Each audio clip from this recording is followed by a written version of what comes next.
विष्णु मंगलम गरुड़ध्वजा मंगलम भगवान विष्णु मंगलम गरुड़ध्वजा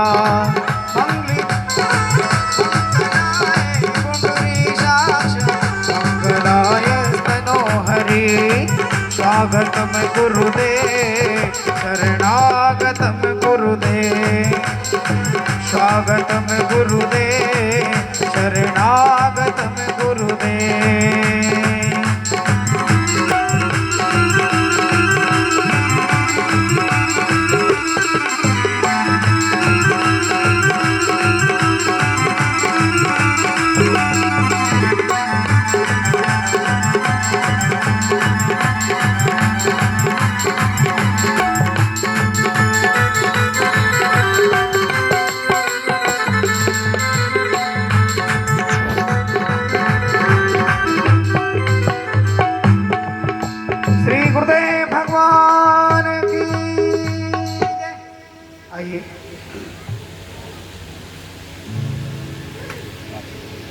सभी भक्त प्रेमी आरती के लिए खड़े हो जाएंगे।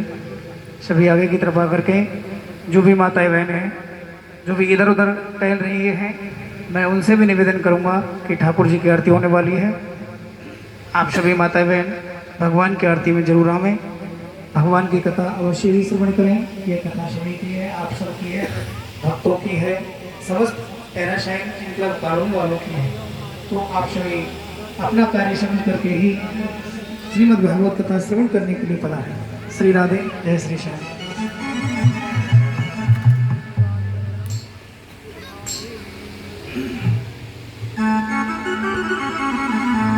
श्री भागवत भगवान की है आरती, पापियों को पाप से है तारती। श्री भागवत भगवान की है आरती, पापियों को पाप से है तारती।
श्री राधा श्री राधा राधा श्री राधा राधा राधा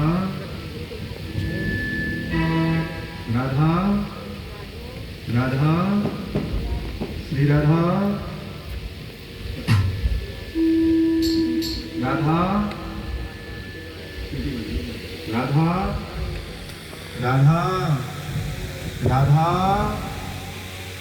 राधा राधा। सभी आरती लेकर के अपने स्थान पर विराजमान हो जाएंगे।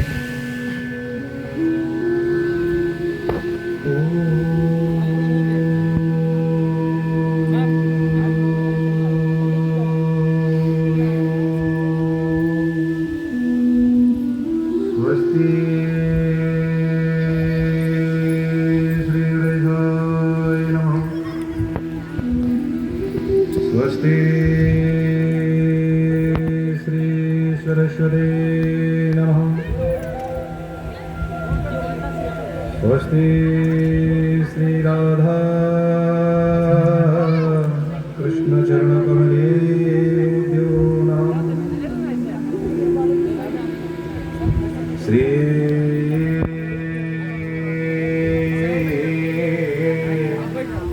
गुरु चरण कमलेभ्यो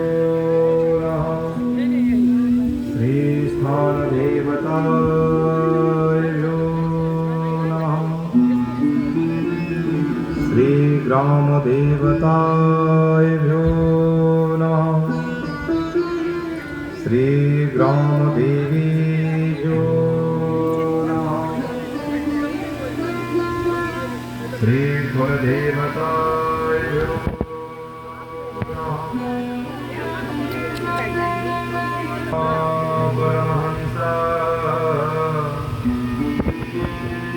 चरण कमल चिन्ह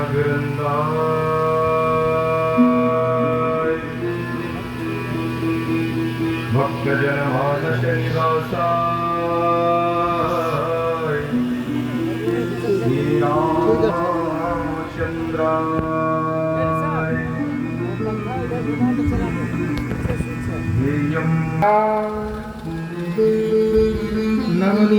नवनीरदाभा ीताम्बराधरुणबिम्बफलाधरोष्टात् पूर्णेन्दुसुन्दरमुखाधरविन्दनेत्रात् कृष्णात् परम किमपि तत्त्वहं न जाने।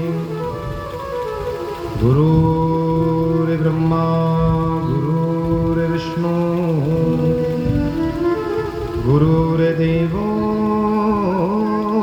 महेश्वर गुरुर्साक्षात् परब्रह्म तस्मै श्री गुरुवे नमः। नारायणं नमस्कृत्य नरं चैव नरोत्तमं देवीं सरस्वती व्यासं ततो जयमुदीरयेत।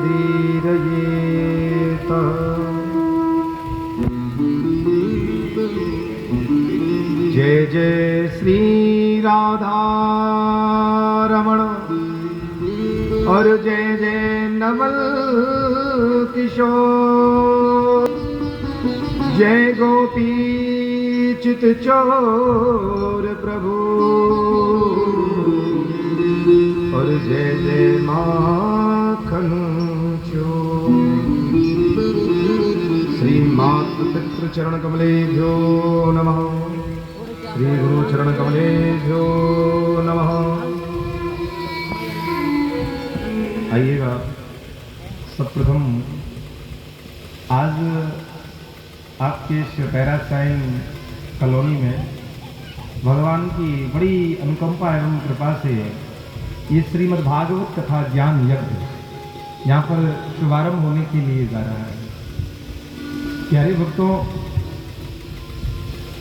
एक विशेष बात, जब कभी भी धर्म कार्य हमारे क्षेत्र में, गांव में, नगर में, शहर में प्रारंभ होते हैं तो हमारे स्थान देवी देवताओं की प्रमुख कृपा होती है।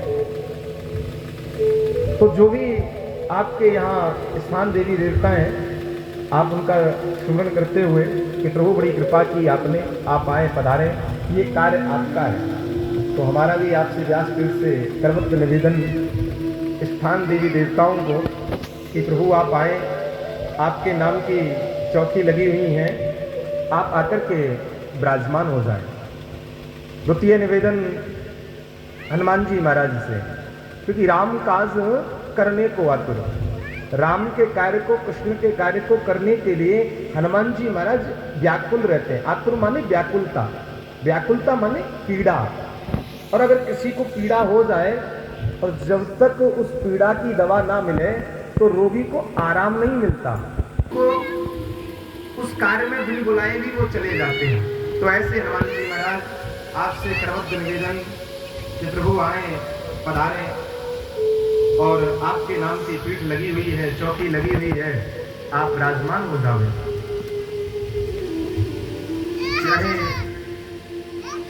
तृतीय निवेदन श्री श्री 1008 श्री परम पूजनीय परम श्रद्धेय सदगुरुदेव भगवान, जिनकी जीवन में बड़ी कृपा रही, जो कि देखो जीना अच्छी बात है, मगर जीना राम कृष्ण के नाम पर हो, राधा के नाम पर हो और अच्छे मार्ग पर हो तो बड़ा आनंद आता है। और प्यारे, हम ठहरे वृंदावन के, यहाँ राधा रानी के नाम का मेला लगा है, तो ये सामर्थ अपने में नहीं है, ये गुरु जी महाराज की कृपा है। ऐसे सदगुरुदेव भगवान जिन्होंने एक सुमार्ग को बताया, उस मार्ग पर चलना सिखाया, वल्लभ कुली संप्रदाय से जोड़ा, वैष्णव अखाड़े से जोड़ा और इस व्यासपीठ पर विराजमान किया। श्रीमद् भागवत कथा, राम कथा, शिव महापुराण, देवी पुराण इत्यादि पुराणों का ज्ञान कराया और जन जन में जाकर के ये राधा नाम के, कृष्ण नाम के चाणक के रूप में उभार करके लेकर के आए।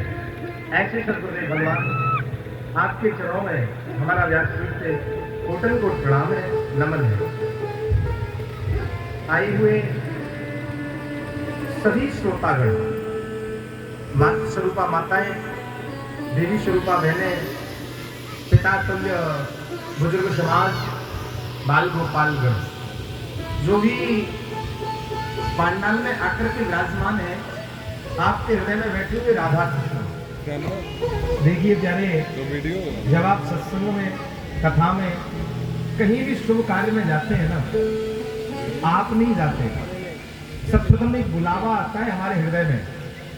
और वो बुलावा किसका रहता है?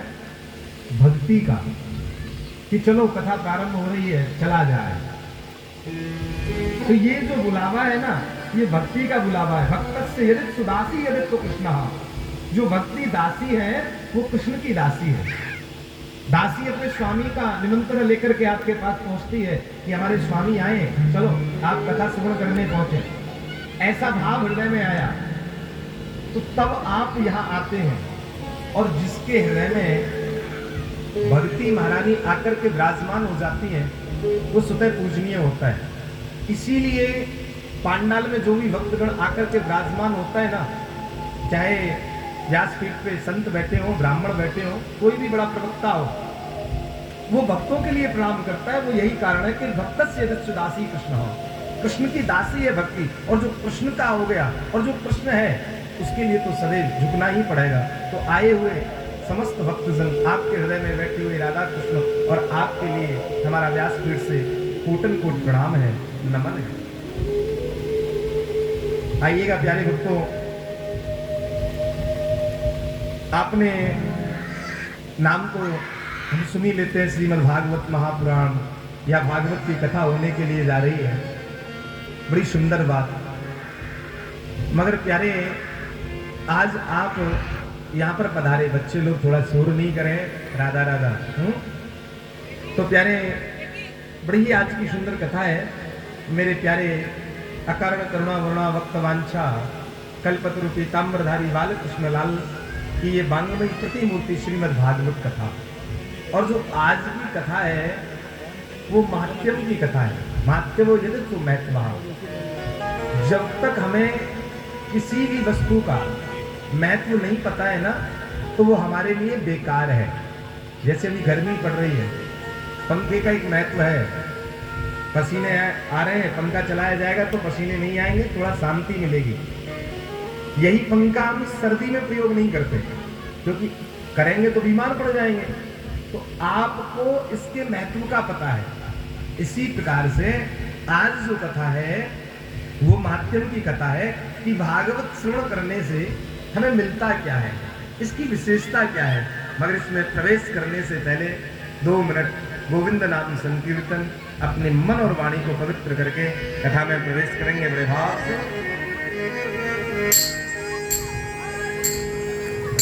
तुम्हारे द्वार पे मैं भी सवाली बन के आया हूँ,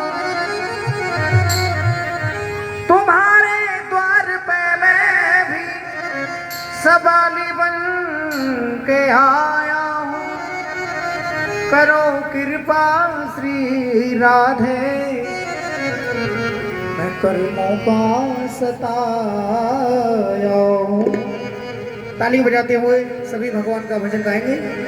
ओ कर दो नजरे करम लाडली, कर दो नजरे करम लाडली, कर दो नजरे करम लाडली, कर दो नजरे करम लाडली, कर दो नजरे करम लाडली, कर दो नजरे करम लाडली, करुणा की नजर जरा कर दो इधर, करुणा की नजर जरा कर दो इधर, कोई आ जाएगी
श्री बांके बिहारी लाल की जय।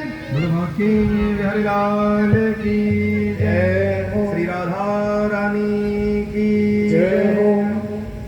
आइएगा प्यारे भक्तों, अब हम कथा के अंदर प्रवेश करेंगे। आज श्रीमद् भागवत कथा के माध्यम की कथा। देखिए प्यारे भक्तों, जब तक हमें किसी भी वस्तु का महत्व नहीं पता है तो वो बेकार है। ये आपके समक्ष रखी हुई पोथी, पत्रा या कुछ भी एक पुस्तक आप समझ सकते हैं, मगर जब इसका महत्व का पता चल जाएगा तब आप जानेंगे कि श्रीमद् भागवत कथा इस कली काल में इतना प्रचार प्रसारण क्यों है। व्यक्ति 4 धाम करके आता है ना, तो श्रीमद् भागवत कथा कराता है। मोक्षादि प्राप्ति श्रीमद् भागवत महापुराण, और कोई पुराण नहीं कराता, भागवत कराता है। तो इसका महत्व क्या है हम जानते हैं। 18,000 श्लोक है, ये सबको मालूम है, मगर माध्यम के अंदर पहला श्लोक,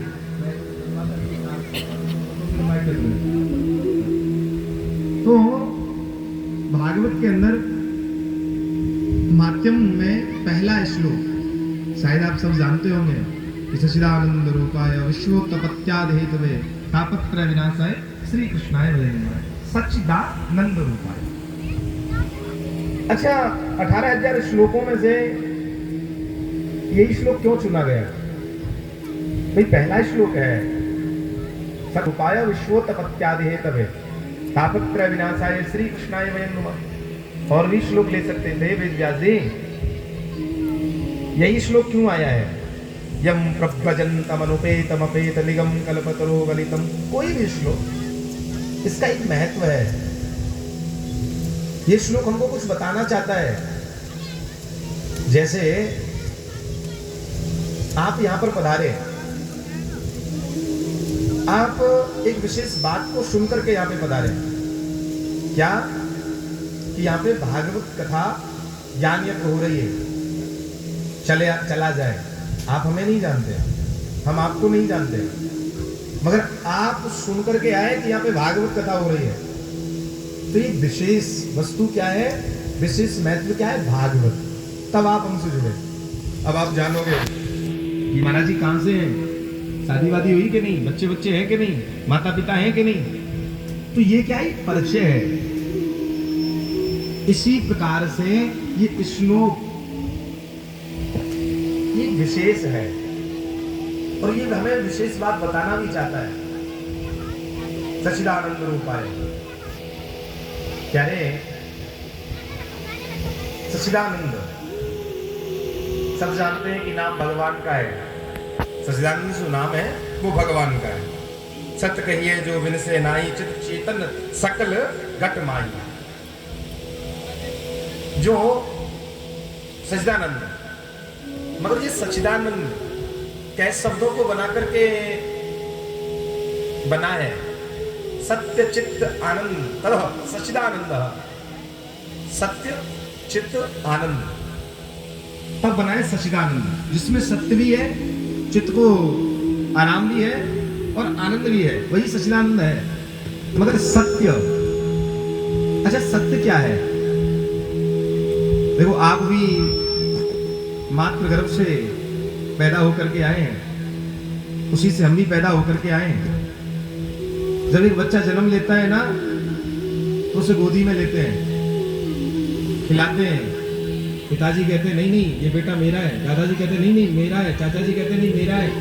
उसे गोदी में खिलाते रहते हैं। उसको लगता है कि ये खेलना कूदना नहीं सकता है। थोड़ा सा बड़ा होता है, उसे शिक्षा ग्रहण करने के लिए भेजते हैं गुरुकुल में।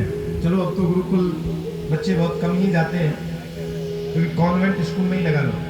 मगर जब बच्चा पढ़ने के लिए जाता है ना, शिक्षा ग्रहण करने के लिए जाता है ना, तो वो रोता है, हम नहीं जाएंगे, हर कोई बच्चा, नहीं हम नहीं जाएंगे। तो उनके माता पिता उस बच्चे को डांटते हैं, मारते हैं, क्यों नहीं जाएगा बेटा, पढ़ोगे नहीं ना, लिखोगे नहीं, तो समाज में तुम्हारी कोई इज्जत नहीं करेगा, ये सत्य है बेटा, पढ़ाई लिखाई करो।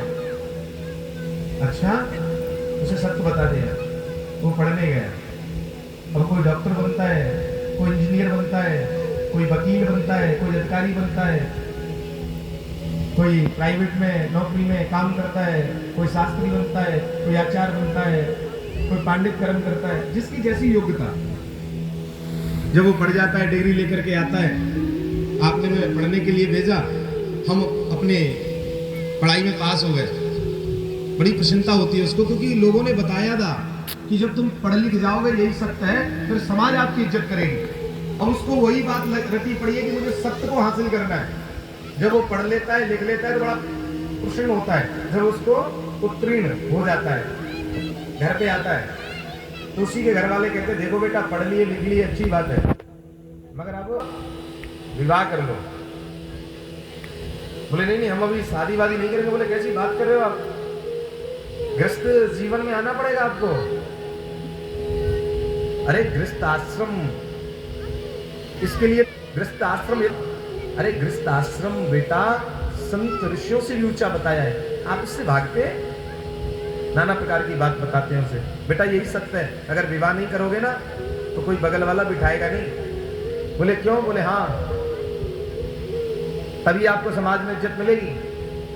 तो वो विवाह कर लेता है। आजकल का तो थोड़ा जमाना बदल गया है, विवाह बाद में होता है, जाने की टिकटें पहले, वो गोवा जाना है कि मंसूरी जाना है, ऊटी जाना है, कहाँ जाना है, पहले ही फिक्स हो जाता है। मगर चलिए, विवाह के 1 साल 2 साल आप खूब घूम लीजिएगा, मगर घूमने फिरने के बाद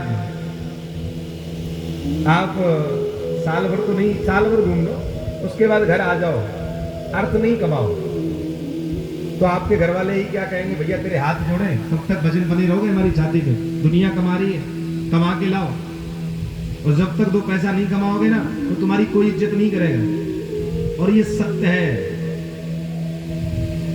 अगर जिसकी ये अर्थ नहीं होता ना, तो उसके घर वाले भी इज्जत नहीं करते हैं। उसे बताया कि ये सत्य है, अगर समाज में इज्जत पाना चाहते हो ना तो पैसा कमाओ। प्यारे, वो फिर पैसे की दौड़ में निकलता है कमाने के लिए, जैसी जिसकी योग्यता। अब वो पहले, सबसे पहले उसे एक कमाने की चाह होती है, अपने को एक कमाना है, भगवान एक दे दे, भगवान ने एक दिया, एक पाकर के वो संतुष्ट नहीं हो पाता, क्योंकि ये दौड़ ऐसी है कि व्यक्ति इसमें उतर जाता है ना, तो ये दौड़ विराम नहीं होती, खत्म ही नहीं होती। इसका बहुत कम लोगों को रिवर्स बटन मिलता है, नहीं तो लोग बढ़ता ही रहता है आगे, पैसा पैसा पैसा, बहुत कम, जिसपे गुरुजनों की कृपा हो जाए। प्यारे, 1 हुआ 10 होते हैं, 10 पाकर 100 की इच्छा है। पहले 1 हुआ, भगवान चलता नहीं है अपना इसमें, 10 कर देना, बस 10 की इच्छा है। भगवान ने सोचा ठीक है, 10 दिया। और जब 10 हुआ तो 10 पाकर 100 की इच्छा है, इसमें गुजारा नहीं होता प्रभु, 100 दे दो ना। 100 पाकर भी कहता है कि सहस्त्र हो तो अच्छा है, 1000 हो जाए, लाख हो जाए, करोड़ हो जाए।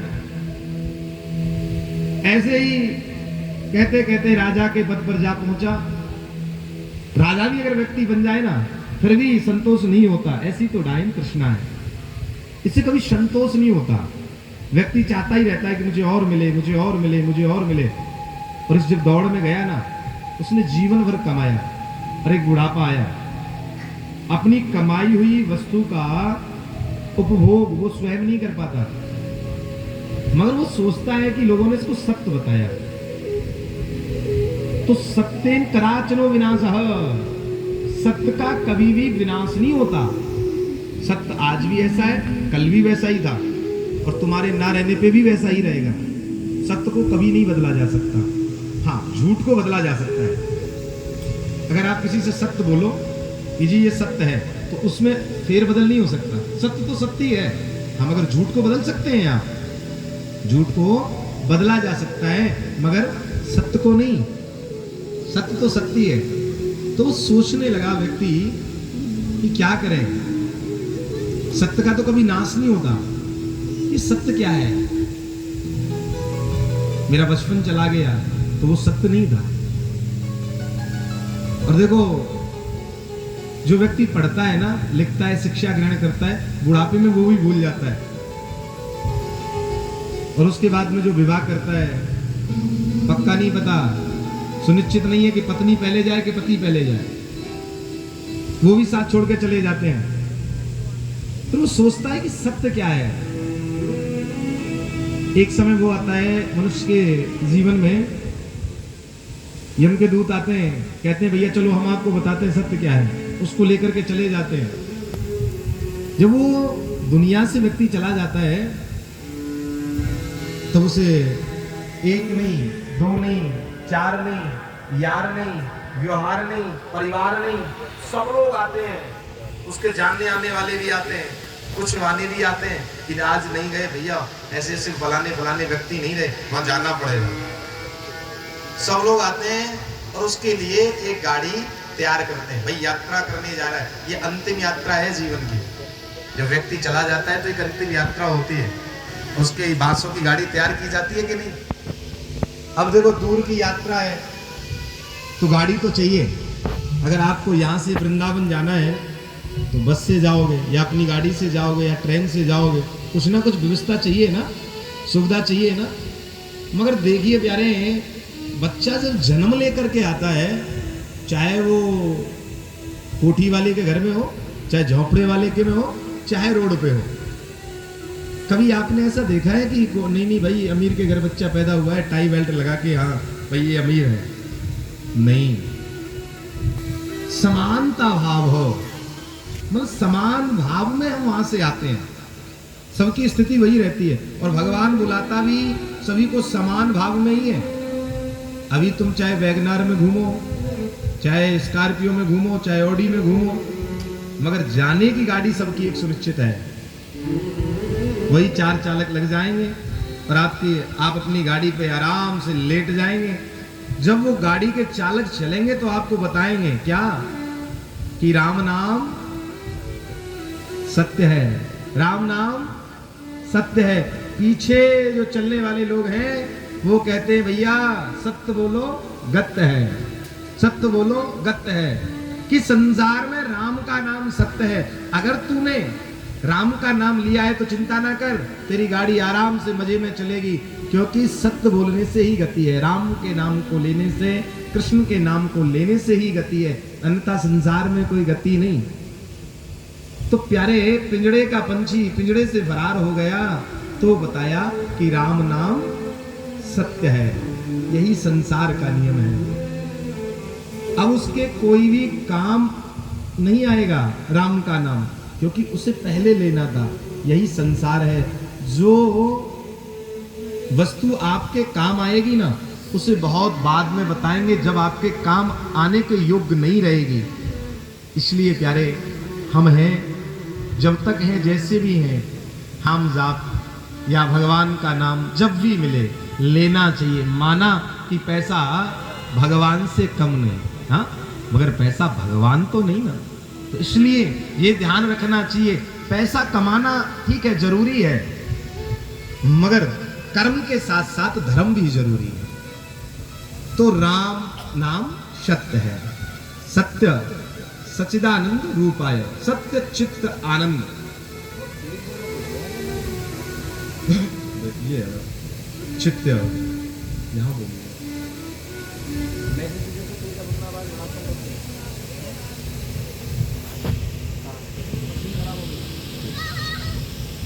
प्यारे, सत्य चित्त आनंद तद सच्चिदानंद। चित्त, ये चित्त क्या है? ये बड़ी खतरनाक वस्तु है चित्त प्यारे, ये बड़ी खतरनाक। ये संसार में ये जो चित्त है बड़ा लगा पड़ा है। अगर यही चित्त गोविंद से लग जाए तो अपना कल्याण हो जाए। और एक विशेष बात, इस चित्त पर जैसा भी आप बिठाओगे वैसा ही बैठ जाएगा। जिसका आप सुमरन अत्यधिक करोगे, ना चाहते हुए भी उसकी आपको स्मृति याद आएगी। जैसे आपका बेटा है और वो आपसे कहीं दूर चला जाए, क्या कर रहा है? लाइव चला रहा है तो आपको ना चाहते हुए भी याद आएगी। रिकॉर्डिंग कर रहा है फोन में करनी फोन लगा के पूछो ना, पहुंचा है कि नहीं पहुंचा। तो स्टैंड आज दे बात दो। नहीं हुई, थोड़ा सा फोन लगा के पूछो भोजन किया है कि नहीं किया। रखा है रूम पे आपके क्या पति हैं, सुबह कैसे जाते लाएगा? हैं जॉब पर, शाम को आते हैं। अगर वो लेट हो जाए ठीक है। आधे घंटा तो चित्त पे एक चिंता होने लगती है, आज क्यों नहीं आए। बेटा फोन लगा के पूछो ना, ना चाहते हुए भी उनकी स्मृति आती है। क्यों? क्योंकि हमने उन्हें चित्त पे बिठा रखा है। अच्छा, ये ऐसा कभी कोई क्यों नहीं आता कि इतना समय हो गया, चलो कोई बात नहीं, एक आध ठाकुर जी के भजन अब बढ़िया से करते हैं, या आज 1 घंटे माला नहीं की। क्यों? क्योंकि हमने माला की आदत डाली नहीं, चित्त पे बिठाया नहीं। बेटा बेटी सभी की याद आती है, तो ये हमारा स्वभाव बन गया है। बड़ी बात नहीं है माला करना, बड़ी बात नहीं है कि किशोरी जी में अपने हृदय को लगाना, मगर उसमें हमें थोड़ा ढलना पड़ेगा। चित्त पर किशोरी जी को बिठाना पड़ेगा। प्यारे, आप जब पूजा करते हैं ना सुबह शाम, एक समय अगर आप पूजा नहीं कर पाए तो आपके मन में खलबली रहती है, आज जोत नहीं जलाई। मगर जो व्यक्ति जोत जलाई नहीं रही है, क्योंकि उसने अपने चित्त पे वो जोत बिठाई नहीं, वो जोत बिठाई नहीं। इसी प्रकार जो आपने बिठाया है वो आपके समक्ष है। अब बहुत से लोग तो कहते नहीं जी, हम तो किसी को मानते नहीं, सब कुछ नहीं है। अच्छा, एक बात हमेशा याद रखना, आस्तिक को, जो आस्तिक व्यक्ति होते हैं ना, कम संभावना होती है उनके नास्तिक बनने की। मगर नास्तिक जो व्यक्ति होता है ना, उसकी अत्यधिक संभावना होती है आस्तिक बनने की। बस केवल परिस्थिति महत्वपूर्ण होती है। इसीलिए चित्त, ये जो चित्त है ना, इस पर बिठाओ, गोविंद नाम बिठाओ, नाम जाप करो, घर में बैठो तो ठाकुर जी से भी हृदय लगाओ, ना चाहते हुए भी आपको उनसे स्नेह प्रेम हो जाएगा। मगर आप बैठकर तो देखो, सतचित आनंद। और ये आनंद क्या है? अच्छा खाना आनंद नहीं है, एसी में सोना आनंद नहीं है, ये सुख हो सकता है। और जीवन में याद रखना प्यारे, जो वस्तु हमें सुख देती है ना, वो दुख देती है, चाहे वो जो भी हो। जैसे आपके बेटे का विवाह नहीं हो रहा, भगवान के पास गए, प्रभु विवाह हो जाए, बड़े दुखी हैं, विवाह हो गया, खुशी मिली। अच्छा, हो सकता है उस बेटे की जो पत्नी है वो आपकी एक क्षण सेवा नहीं करे तो आपको दुखी हो गए, इससे अच्छा तो नहीं होता तो ही बढ़िया। एक बात तो मानती नहीं हमारी। अच्छा, माना कि बहू भी अच्छी है और उनसे उत्पन्न होने वाली संतान है, वो नहीं माने आपकी, हाँ ठीक है हमारा जो मन करेगा वही करेंगे, आप क्या करेंगे, अरे क्या माया जाल में पड़ गए, अपना तो कोई मानता ही नहीं। ऐसे समझिए आपने कोई नई गाड़ी खरीदी, बड़ा खुशी मिली आपको कि अपनी नई गाड़ी है, सेल्फ लगाया, चल दिए, भूल गए आप जिस दिन ये पुरानी होगी ना, कहीं रोड पे ला करके आपको खड़ा कर दिया तो आपको दुख होगा, अरे क्या कबाड़ा हो गई, मगर ये कभी नहीं थी जब आपको खुशी मिली। इसी प्रकार इस संसार में हर वस्तु जितनी भी सुख देने वाली है वो आपको दुख देती है, कोई भी आप उठा के देख लीजिएगा। मगर प्यारे आनंद जोड़ा है यहाँ पर, वेदविदानंद तद सच्चिदानंद, आनंद। और आनंद कभी भी दुख नहीं देता। फिर आनंद प्राप्त कहां से होता है? आनंद जो है वो अंदर की वस्तु है, सुख जो है वो बाहर की वस्तु है। सुख लेंगे तो संसार से और आनंद लेंगे तो भगवान से। ये आनंद मिलता कहाँ है? देखो, सुख तो बाजार में मिल जाता है, सुख तो कभी कभी चिकनी चुपड़ी बातों से भी मिल जाता है, मगर आनंद नहीं मिलता। और आनंद जो मिलता है वो केवल और केवल परमानंद से मिलता है। अब कहां ढूंढने जाए परमानंद को, ये सोचने वाली बात है, कहीं नहीं। आत्मा सुपरमात्मा, परमात्मा सुपरम गति। आनंद से यदित्व प्राप्ते नाम, आनंद अगर हमें पहले प्राप्त होता है तो वो अंतःकरण हृदय से प्राप्त होता है। कैसे होता है? कोई गरीब की बेटी है और आप सक्षम हैं, आपने उसका विवाह कर दिया या कुछ पैसे आपने मेहनत की कमाई से वहां दे दिए, किसी को नहीं बताया, मगर ना चाहते हुए एक हृदय में आनंद मिल रहा है, हे गोविंद ये काम हो गया, बड़ा अच्छा रहा। अब उस आनंद को आप नहीं बता सकते सामने वाले को कि मुझको कितना मिला। गरीब का कोई बच्चा है, उसे आपने अच्छे स्कूल में अपने पैसों से दाखिला करा दिया, या किसी भूखे को भोजन करा दिया, या कहीं जाके दान कर दिया, तो अंतःकरण में जो आनंद मिल रहा है वो सामने वाले को आप नहीं बता सकते। तो याद रखिएगा प्यारे कि जिसको तोला नहीं जाए वही आनंद, हृदय से जो प्राप्त हो वही आनंद।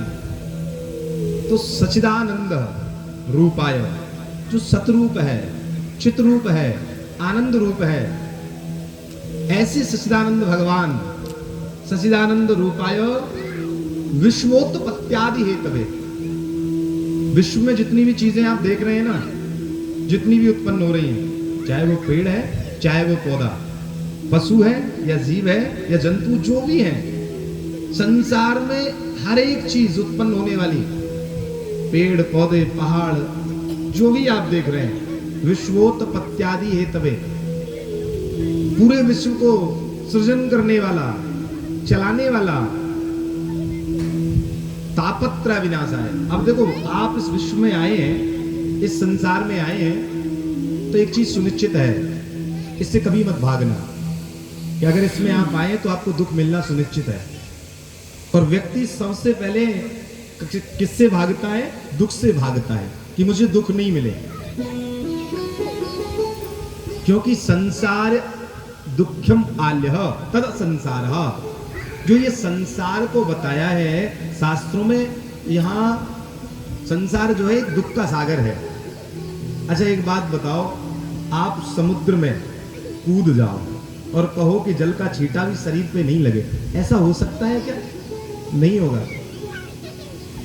किसी बहती हुई नदी में आप कूद जाओ और कहो जल का छींटा नहीं लगे, ऐसा हो सकता है क्या? नहीं हो सकता। तो इसीलिए वेद व्यास जी ने लिखा है कि तापत्र विनाशाय। अगर आप संसार में आए तो सावधान, आपने वाला है। और इन दुखों का निवारण कैसे होगा? तापत्र विनाशाय, ताप सभी कष्टों को दूर करने वाला। अच्छा इस संसार में ताप कै प्रकार के हैं, कष्ट कै प्रकार के हैं? बाबा तुलसीदास जी कहते हैं, दैहिक दैविक भौतिक तापा, दैहिक दैविक भौतिक तापा, दैहिक दैविक दैविक दैहिक भौतिक तापा, राम राज का भूमि न राम राज्य का मोहि न जापा। दैहिक दैविक भौतिक तापा। इस संसार में 3 प्रकार के कष्ट हैं। पहला जो कष्ट बताया है तुलसीदास जी ने, वो कहा है कि दैहिक, दैहिक माने देह का कष्ट। मैया हो मैया ज्यादा बात करोगी तो फिर थोड़ा सा अच्छा नहीं लगेगा। हाँ ज्यादा बात मत करो। हमें पता है कि मैया की आदत कछु ऐसी है कि बिगर बात करे ना रह सके, चाहे बिगर खाए रह जाए। हाँ तो कोई बात नहीं है, थोड़ी बहुत देर हाँ प्रेम से बोलो ना, राधे राधे, प्रेम से बोलो ना प्यारे। दैहिक, देह से संबंधित जितने भी कष्ट हैं, अब चाहे उसको आप बुखार कहो, टाइफाइड कहो, चाहे कोई ब्लड प्रेशर हो, चाहे शुगर हो या डायबिटीज, जो भी हो, शरीर के जितने भी कष्ट हैं वो दैहिक कष्ट में आते हैं। और दैविक देवताओं के द्वारा दिए हुए कष्ट, क्या देवता भी हमें कष्ट देते हैं? बोले हाँ। मगर आजकल क्या है, शरीर में जो रोग हो जाते हैं तो हम सबसे पहले कोई पूछते हैं क्या हुआ, क्या करें भैया, थोड़ा सा बीपी की परेशानी है, शुगर हो गई, सब भगवान जी की कृपा है। अरे यहाँ तक तो छोड़ो, अगर व्यक्ति को बुखार हो जाए ना, बुखार, वो भी कहता है ठाकुर जी की कृपा है। पैरों में दर्द हो तो ठाकुर जी की कृपा है। जुकाम खांसी भी अगर लोगों को हो जाए तो कहते हैं अरे सब ठाकुर जी की कृपा है, राधा रानी की कृपा है। हमारे ठाकुर जी राधा रानी इतनी फ्री नहीं है कि जो आपको घर घर जाके बुखार बांटे या बीमारी बांटे। हाँ, देह के कष्ट क्यों प्राप्त होते हैं? एक बार मैत्र मुनि से विदुर जी ने प्रश्न किया कि प्रभु ये हमें जो देह के कष्ट मिलते हैं क्यों मिलते हैं? बोले कर्मणा जायते जंतु, कर्म के अनुसार हमें देह के कष्ट मिलते हैं। माना कि आज आपके घुटनों में बड़ा दर्द होता है, मगर याद करो उस समय को। आप अगर भगवान को थोपते हो ना, तो एक बात याद रखना मैया, जब भी आपको लगे कि ये कष्ट मुझे भगवान ने दिया है मेरे शरीर में, क्योंकि शरीर का जो कष्ट है वो भगवान नहीं देते, हमारे कर्म देते हैं। जब भी आपको ऐसा लगे तो आंख बंद करके सोचना और कहना प्रभु मुझे इतना कष्ट है कि बताओ मैंने ऐसा कौन सा पाप किया जो शरीर में मैं कष्ट। तुरंत 2 क्षण भी नहीं होगा, वो पाप आपके समक्ष आके खड़ा हो जाएगा, तूने ये पाप किया। जब हम पाप करने जाते थे कहते ना कोई नहीं देखता, दौड़ लगाओ, उन पैरों में बड़ी जान आ जाती थी। मगर आज वो पैर कष्ट में है, क्यों? क्योंकि भगवान के घर देर है मगर अंधेर नहीं। कर्मणा जायते जंतु, जैसा कर्म किया है वो भोगना पड़ेगा, और जैसे भी जिससे भी किया है।